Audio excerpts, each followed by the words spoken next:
മാന്യപ്രേക്ഷകർക്ക് എൻ്റെ പ്രണാമം. റംസാൻ മാസം അവസാനിച്ചു. ചെറിയ പെരുന്നാളും വലിയ പെരുന്നാളുമെല്ലാം ആഘോഷിക്കുന്നതും ആഘോഷിച്ചതും ടി വിയിലൂടെയും പത്രമാധ്യമങ്ങളിലൂടെയും കണ്ടു. ഇന്നലെ എൻ്റെ സുഹൃത്തുക്കൾ പറയുന്നുണ്ടായിരുന്നു, ശംഖുമുഖം ബീച്ചും കോവളം ബീച്ചും നിറഞ്ഞു നിന്ന് മുസ്ലിങ്ങൾ ആ റംസാൻ ആഘോഷിക്കുകയാണ്. പ്രാർത്ഥിക്കാൻ വേണ്ടി എല്ലാവരും ശംഖുമുഖത്തേക്കും കോവളത്തേക്കും വന്നത് ആഘോഷിക്കാൻ, ഒരു ഉത്സവ ലഹരിയിൽ ആഘോഷിക്കുകയാണ് എന്ന് പറഞ്ഞു. മതത്തിൻ്റെ ചട്ടക്കൂടിൽ നിന്ന് കുറേയെല്ലാം ആഡംബരത്തിൻ്റെയും സന്തോഷത്തിൻ്റെയും വഴികളിലൂടെ ഇസ്ലാം മതം പോവാൻ തുടങ്ങിയിരിക്കുന്നു. മഹാബലിയുടെയും വാമനന്റെയും കഥ എങ്ങനെയാണോ ഓണമെന്ന നല്ല ഒരു ഉത്സവത്തിന് ആരംഭം കുറിച്ചത്, എങ്ങനെയാണോ ആത്മീയത, സ്പിരിച്വാലിറ്റി, അപ്ലൈഡ് സ്പിരിച്വാലിറ്റിയിലൂടെ വ്യക്തിബന്ധങ്ങളും കുടുംബ ബന്ധങ്ങളും സമൂഹ ബന്ധങ്ങളും രാഷ്ട്രത്തിൻ്റെ ഐക്യവുമെല്ലാം നന്മ നിറഞ്ഞ രീതിയിലേക്ക് കൊണ്ടുപോകുന്നത്, ആ ലെവലിലേക്ക് ഇസ്ലാം മത അനുയായികൾ പതുക്കെ പതുക്കെ മാറുന്ന കാഴ്ച. റംസാൻ എന്ന് പറയുന്നത് ഖുർആൻ എഴുതിയ മാസമാണെന്ന് പറയാം. ഖുർആൻ ഒരു ആത്മീയ ഗ്രന്ഥമാണ്. ആത്മീയ ഗ്രന്ഥം എഴുതിയ മാസത്തിൻ്റെ അവസാനത്തില് ആത്മീയതയിൽ നിന്ന് ഭൗതിക സന്തോഷങ്ങൾ പങ്കുവെക്കാനുള്ള ലെവലിലേക്ക് ഇസ്ലാം മതത്തിലെ അനുയായികൾ മാറിയത് വളരെ വളരെ സന്തോഷം തോന്നുന്നൊരു കാര്യമാണ്. പത്രമാധ്യമങ്ങളിൽ നിറഞ്ഞു നിൽക്കുന്ന ഫോട്ടോ, സ്നേഹം പങ്കുവെക്കുന്നതൊക്കെ കണ്ടപ്പോൾ വളരെ വളരെ സംതൃപ്തി തോന്നി. അതിൽ കുറേയധികം ഹിന്ദുക്കളും പങ്കെടുക്കുന്നതായിട്ട് കണ്ടു. അതിലും സന്തോഷമുണ്ട്. ഒരു രാഷ്ട്രത്തിൻ്റെ മക്കളായ നമ്മുടെ വിശ്വാസത്തിൻ്റെ പേരിൽ ഇങ്ങനെ മതിൽ കെട്ടി മാറി നിൽക്കേണ്ട കാര്യമില്ല. എൻ്റെ മതം മാത്രം ശരി, എൻ്റെ ദൈവം മാത്രം ശരി, എൻ്റെ പുസ്തകം മാത്രം ശരി എന്ന് പറഞ്ഞ് നടക്കേണ്ട കാര്യമില്ല. മറിച്ച് ശരി എവിടെയെല്ലാം ഉണ്ടോ അതെല്ലാം എൻ്റേതാക്കാൻ ശ്രമിച്ചാൽ വളരെ വളരെ നന്നായിരിക്കും. ഇന്നലെ രാജധാനി ബിസിനസ് സ്കൂൾ എന്ന് പറഞ്ഞ് ആറ്റിങ്ങല് നല്ലൊരു MBA കോളേജ് ഉണ്ട്. അവിടെ ഞാൻ ക്ലാസ് എടുക്കാൻ പോയി. വേദിക് മാനേജ്മെന്റ് ആയിരുന്നു MBAക്കാർക്ക് ക്ലാസ് എടുത്തത്. അതില് തട്ടമിട്ട പെൺകുട്ടികൾ കുറെ പേരുണ്ടായിരുന്നു. ആ പെൺകുട്ടികൾ എൻ്റെ ക്ലാസ് കഴിഞ്ഞ് ഈ വേദിക് മാനേജ്മെന്റ് പഠിക്കേണ്ടത് എങ്ങനെയാണെന്ന് എത്ര ഗംഭീരമായിട്ടുള്ള ചോദ്യങ്ങളാണ് ചോദിച്ചത്. ഹിന്ദു പെൺകുട്ടികളോ ആൺകുട്ടികളോ ചോദിക്കുന്നതിനേക്കാൾ കൂടുതൽ ചോദ്യങ്ങൾ മുസ്ലിം പെൺകുട്ടികളാണ് ചോദിച്ചത്. ആ പെൺകുട്ടികൾ മുസ്ലിങ്ങളാണെന്ന് ഞാൻ അറിഞ്ഞത് അവരുടെ പേര് ചോദിച്ചിട്ടല്ല, മതം ചോദിച്ചിട്ടല്ല, അവരുടെ ഡ്രസ് കോഡ് കണ്ടിട്ടാണ്. അപ്പൊ നന്മകൾ സ്വീകരിക്കാൻ സാധിക്കുന്ന ലെവലിലേക്ക് വളരെ പെട്ടെന്ന് വൻ വിഭാഗം മുസ്ലിങ്ങൾ മാറിക്കൊണ്ടിരിക്കുന്ന ഒരു കാഴ്ച. വൻ വിഭാഗം, ചെറിയൊരു വിഭാഗമേ തീവ്രവാദത്തിൽ നിൽക്കുന്നുള്ളൂ എന്ന് എനിക്ക് തോന്നുന്നു. ഇപ്പൊ ഇന്ത്യയിൽ അങ്ങനെ ബോംബ് പൊട്ടണില്ല. ഇപ്പൊ തീവ്രവാദത്തിൻ്റെതായിട്ടുള്ള വലിയ കോളിളക്കങ്ങളൊന്നും ഇല്ല. ഈവൻ മദനിയെ വിടണമെന്നുള്ള മുദ്രാവാക്യമോ സമരമോ പോലും ഇല്ല. അത്ഭുതകരമായിട്ട് എനിക്ക് തോന്നിയത്, റംസാൻ ദിവസം ശ്രീപത്മനാഭസ്വാമി ക്ഷേത്രത്തിന്റെ മുമ്പിൽ കിഴക്കേ കോട്ടയിൽ നിന്ന് ഒരു വലിയ മുസ്ലിം ജാഥ, റംസാനുമായി ബന്ധപ്പെട്ട് ഒരു ജാഥ പാളയത്തേക്കോ മറ്റോ പോകുന്നുണ്ടായിരുന്നു. ആ ജാഥയില് മുഴുവനും മുഴങ്ങിക്കേട്ട കാസറ്റ് പാട്ടുകൾ, വണ്ടിയിൽ CD പ്ലേ ചെയ്തിട്ടുള്ള പാട്ടുകൾ, ആ പാട്ടുകൾ മുഴുവനും ദേശസ്നേഹത്തിൻ്റെയും ഭാരതത്തിൻ്റെ മഹത്വത്തെക്കുറിച്ച് പറയുന്നതായിരുന്നു. ദേശത്തിൻ്റെ പുത്രനാവുക, ദേശത്തെ സംരക്ഷിക്കുക, ഇങ്ങനെയുള്ള വരികളൊക്കെ കേട്ടപ്പോൾ ഞാൻ വഴിയിൽ ഡ്രൈവ് ചെയ്ത് പോയ എൻ്റെ കാറ് ഞാൻ നിർത്തി അതിൻ്റെ മുഴുവനും ഒന്ന് കേട്ടിട്ടേ പോകാൻ പാടുള്ളൂ എന്ന് വിചാരിച്ചു. പകുതി വരെ കേൾക്കാൻ എന്നെ പോലീസ് അനുവദിച്ചു. അത് കഴിഞ്ഞ് തിരക്കായതുകൊണ്ട് കാറ് മുമ്പോട്ടെടുക്കാൻ പറഞ്ഞു. എനിക്ക് വിശ്വസിക്കാൻ സാധിക്കണില്ല. അല്ലെങ്കിൽ അതിയായ ആഹ്ലാദത്തോടുകൂടി ഞാൻ പറയാ, ആ പാട്ടുകൾ കേട്ടപ്പോ പണ്ടത്തെ കാലത്തും ഇപ്പോഴത്തെ കാലത്തും RSSകാര് ദേശസ്നേഹത്തെക്കുറിച്ചും ദേശീയതയെക്കുറിച്ചും എഴുതി പാടിയ പാട്ടുകളെ പോലെ തന്നെ ദേശത്തെക്കുറിച്ചും ദേശസ്നേഹത്തെക്കുറിച്ചും മുസ്ലിങ്ങള് വലിയ പെരുന്നാളിന്റെ ഐക്യദാർഢ്യമായിട്ടുള്ള ജാഥ നടത്തുമ്പോൾ പാടിയ പാട്ട് ഒരു കാര്യം ഉറപ്പാ, ഒരു മാറ്റത്തിന്റെ തുടക്കം, ഒരു വലിയ മാറ്റത്തിന്റെ തുടക്കമാണെന്ന് എനിക്ക് തോന്നുന്നു. അവര് ഭൗതിക ജീവിതത്തിലേക്ക് ഇറങ്ങി വരികയും എന്റെ ദൈവം മാത്രം ശരി, എന്റെ വഴി മാത്രം ശരി എന്ന് പറയുന്നതിന് പകരം ഈ പല മതപ്രഭാഷണങ്ങളും ശിബിരങ്ങളും എല്ലാം ഇപ്പൊ സംസ്കൃത വാക്കുകളാണ്. എനിക്ക് അത്ഭുതം തോന്നാറുണ്ട്, മുസ്ലിങ്ങൾ എങ്ങനെയാ സംസ്കൃത വാക്കുകൾ ഉപയോഗിക്കുക. അങ്ങനെയുള്ള മാറ്റം, ഡ്രസ് കോഡിൽ കുറേയൊക്കെ മാറ്റം, നമ്മുടെ ചിന്താധാരയിൽ കുറേയൊക്കെ മാറ്റം, പൈതൃകത്തോടുള്ള അവേർഷൻ, എതിർപ്പ്, പുച്ഛം, അതിൽ നിന്ന് മാറ്റം, തീവ്രവാദത്തോടുള്ള എതിർപ്പ്. പണ്ട് NDF-ഓ PDP-യോ എന്തൊക്കെയോ പറഞ്ഞ് തീവ്രവാദി സംഘടനകള്, പോപ്പുലർ ഫ്രണ്ട് എന്നൊക്കെ പറഞ്ഞിട്ടുണ്ടായിരുന്നു. ഇപ്പൊ അതിന്റെ ഒന്നും പോസ്റ്റർ വലുതായിട്ട് കാണുന്നില്ല. ഇനി ഈ യൂട്യൂബിലുള്ളത് കേട്ട് വീണ്ടും തുടങ്ങുമെന്ന് എനിക്ക് അറിഞ്ഞൂടാ. ഏതായാലും ഈ രാഷ്ട്രത്തിന്റെ മണ്ണിനോട് ചേർന്ന് ഈ രാഷ്ട്രത്തിന്റെ നന്മയ്ക്ക് വേണ്ടി പ്രവർത്തിക്കാനും ഒരുമിച്ച് ഷെയറിംഗ്, കെയറിംഗ് ആൻഡ് ക്യൂറിംഗിലൂടെ മുമ്പോട്ട് പോകാനും എല്ലാമുള്ള ഒരു മാനസികാവസ്ഥ കുറെ അധികം മുസ്ലിങ്ങൾക്കെങ്കിലും വന്നിട്ടുണ്ടെന്ന് തോന്നുന്നു.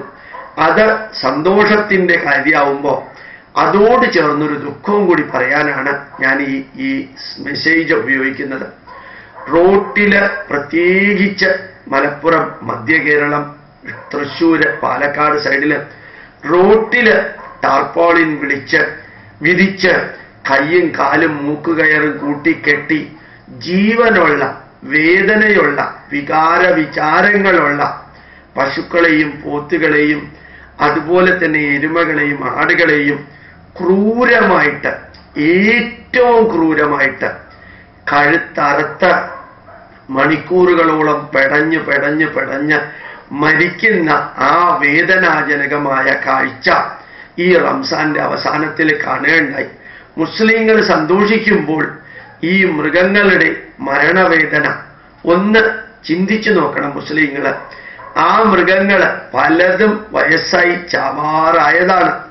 അതിൻ്റെ ജീവിതകാലം മുഴുവനും മനുഷ്യന് പാല്, തൈര്, വെണ്ണ, നെയ്യ്, ചാണകം എല്ലാം കൊടുത്ത് ജീവിതം മുഴുവനും മനുഷ്യന് വേണ്ടി പ്രവർത്തിച്ച, മനുഷ്യന് വേണ്ടി നിലകൊണ്ട, ഏറ്റവും തിന്മ നിറഞ്ഞ വേസ്റ്റ് സാധനങ്ങൾ കഴിച്ച് പാല് പോലെയുള്ളത് തിരിച്ചു തന്ന് മനുഷ്യനെ ഏറ്റവും അധികം സഹായിക്കുന്ന ഒരു മൃഗം, അത് പോത്ത്, എരുമ, പശു, കാള, ആട്, അതിനെ ഇത്ര ക്രൂരവും നീചവും നിന്ദ്യവുമായ രീതിയിൽ കഴുത്തറുത്ത് അത് പെടയുന്നത് അതിൻ്റെ ചുറ്റും നിന്നുകൊണ്ട് കണ്ട് ആ ഫ്രഷ് ഇറച്ചി കഴിക്കാൻ വേണ്ടിയിട്ട് നിൽക്കുന്ന ആ ദാരുണമായ മാനസികാവസ്ഥ.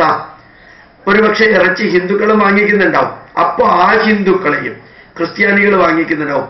ആ ക്രിസ്ത്യാനികളെയും പിന്നെ മുസ്ലിങ്ങളെയും റംസാന്റെ പേരിൽ ഇതിനെ അറക്കുന്നവരെയും ചേർത്ത് പറയുന്നു. സാവധാനത്തിലാണെങ്കിലും ഈ പുണ്യമാസത്തില് ഈ വിശ്വപ്രവാചകനായ മുഹമ്മദ് നബിയുടെ വരികളിലെ നന്മകളും അഹിംസയും ചേർത്ത് മറ്റൊരു മൃഗത്തില് വേദനയുണ്ടാക്കി നമ്മൾ അതിൻ്റെ ചോരയും ഇറച്ചിയും കഴിച്ച് ആഹ്ലാദിക്കണമോ എന്നൊന്ന് പുനഃപരിശോധിച്ചൂടെ? ഇന്ന് ഞാനിത് പറയുമ്പോൾ സാവധാനത്തിലെങ്കിലും കുറേ മുസ്ലിങ്ങളെങ്കിൽ അതിൽ നിന്നൊരു മാറ്റം വരുത്തിയാല് ദൈവത്തിന്റെ പേരില്, അല്ലാഹുവിന്റെ പേരില്, ഖുർആന്റെ പേരില് ഹിംസ ഒഴിവാക്കണമെന്ന് പറയുന്നതിന്റെ പേരില് മനുഷ്യനുള്ള വികാരങ്ങളും വിചാരങ്ങളും വേദനകളുമുള്ള ഈ കോഴിയും ഈ മൃഗങ്ങളും അനുഭവിക്കുന്ന വേദന, അത് മനുഷ്യന് ഒരു പ്രയോജനവുമില്ലാത്ത മൃഗമാണെന്ന് ഒരിക്കലും പറയാൻ പറ്റില്ല. ജീവിതകാലം മുഴുവനും മനുഷ്യന് വേണ്ടി ത്യാഗം സഹിച്ച ആ മൃഗത്തിനെ അന്ത്യത്തില് ഇത്രയും വേദന അനുഭവിപ്പിച്ച് കൊല്ലുന്നൊരു കാഴ്ച, എന്നിട്ട് അതിൻ്റെ ഇറച്ചി ആ കഴിക്കുന്ന ഒരാഴ്ച, ആ ഇറച്ചി ഉണ്ടാക്കാനായിട്ട് ആ മൃഗങ്ങളുടെ കഴുത്തിലൂടെ കടന്നുപോയ കത്തി നിങ്ങളുടെ കഴുത്തിലൂടെയാണ് കടന്നു പോകുന്നതെങ്കിൽ, നിങ്ങളുടെ ഭാര്യയുടെയോ ഭർത്താവിൻ്റെയോ കഴുത്തിലൂടെയാണ് കടന്നു പോകുന്നതെങ്കിൽ, നിങ്ങൾക്ക് ഇഷ്ടപ്പെട്ട മക്കളുടെ കഴുത്തിലൂടെയാണ് കടന്നു പോകുന്നതെങ്കിൽ എന്തായിരിക്കും അതിൻ്റെ വേദന? മരിക്കുന്നത് വരെ, ജീവൻ ശരീരത്തിൽ നിന്ന് വിട്ടുപോകുന്നത് വരെ ശരീരവും തലച്ചോറുമായിട്ട് കണക്ഷൻ ഉണ്ടെങ്കിൽ, ശരീരവും തലച്ചോറുമായിട്ട് സ്പൈനൽ കോഡ് വഴിക്ക് കണക്ഷൻ ഉണ്ടെങ്കിൽ നരകയാതന വേദന അനുഭവിക്കേണ്ടി വരും.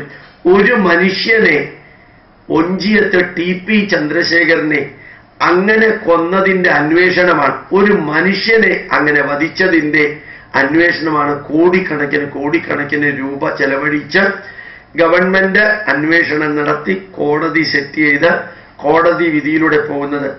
ആ മനുഷ്യന് എത്ര തൊലിക്കട്ടി ഉണ്ടായിരുന്നോ, തൊലിക്കട്ടി ഞാൻ ഉദ്ദേശിച്ചത് depth of the skin, negative അർത്ഥത്തിലല്ല, പോസിറ്റീവ് അർത്ഥത്തിൽ.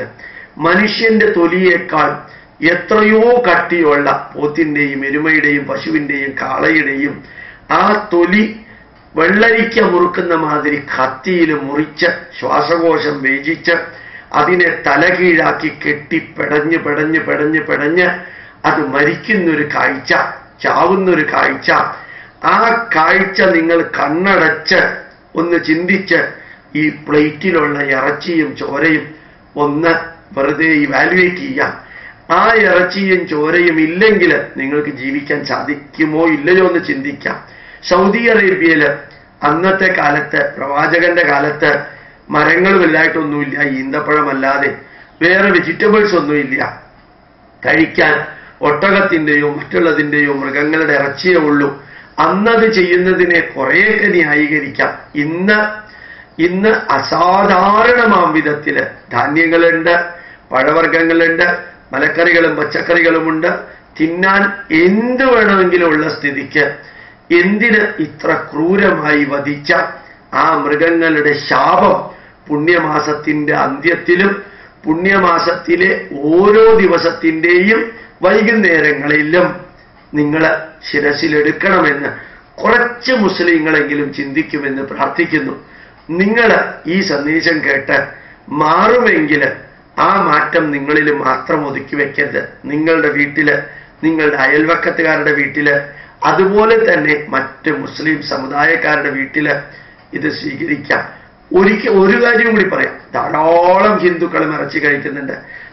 ഇറച്ചി കഴിച്ചുകൊണ്ടിരുന്ന മുസ്ലിങ്ങള് ഹിന്ദുക്കളെ ഒന്ന് ഉപദേശിക്കുകയാണെങ്കിൽ, ക്രിസ്ത്യാനികളെ ഉപദേശിക്കുകയാണെങ്കിൽ അവരില് ഞാൻ പറയുന്നതിനേക്കാളും കൂടുതൽ മാറ്റമുണ്ടോ എന്ന് ആലോചിച്ച് നോക്കാം. ക്രിസ്തുമസിന് പരമപവിത്രൻ എന്ന് പറയുന്ന ദൈവത്തിന്റെ പുത്രൻ ഭൂമിയിലേക്ക് ജനിച്ച ദിവസം ആയിരക്കണക്കിന് കാളകളെയും എരുമകളെയും പോത്തുകളെയുമാണ് കൊന്ന്, അതും സോഡാക്കാരമിട്ട വെള്ളം കുടിപ്പിച്ച് ചോര കട്ട പിടിക്കാതെ അതിനെ രാത്രി മുഴുവനും നരകയാതന അനുഭവിപ്പിച്ച് കഴുത്തറുത്ത് കൊന്ന ഇറച്ചി തിന്നുമ്പോ ഈ ദയാലുവായ യേശുക്രിസ്തു എന്താ പറഞ്ഞത്, അവരുടെ അനുയായികൾ എന്താണ് ചെയ്യുന്നത് എന്ന് കൂടി ക്രിസ്തുമസ് സമയത്തും ഈ ദിവസങ്ങളിലും ഹിന്ദുക്കളുടെ ആഘോഷവേളയിലുമെല്ലാം മുസ്ലിങ്ങളും ഹിന്ദുക്കളും ക്രിസ്ത്യാനികളും, അല്ലെങ്കിൽ ഹിന്ദുക്കളും ക്രിസ്ത്യാനികളും മുസ്ലിങ്ങളും ചിന്തിക്കുമെന്ന്, പുനർവിചിന്തനം ചെയ്യുമെന്നും, ഈശ്വരീയമായ അവതാരങ്ങളും പ്രവാചകന്മാരും അഹിംസയും വേദനിപ്പിക്കാത്ത അവസ്ഥയെയും കുറിച്ചേ പറഞ്ഞിട്ടുള്ളൂ എന്നും ഓർമ്മിക്കുക. അത് ജീവിതത്തിൽ പകർത്താൻ സാധിക്കട്ടെ. റംസാൻ മാസത്തിലെ സന്തോഷവും ഒത്തുചേരലും നന്മകളും ഈ തിന്മകൾ ഒഴിവാക്കലും ആവട്ടെ ഈ മാസത്തെ ലക്ഷ്യവും മാർഗവുമെന്ന് പ്രാർത്ഥിക്കുന്നു. പ്രണാമം. നമസ്കാരം.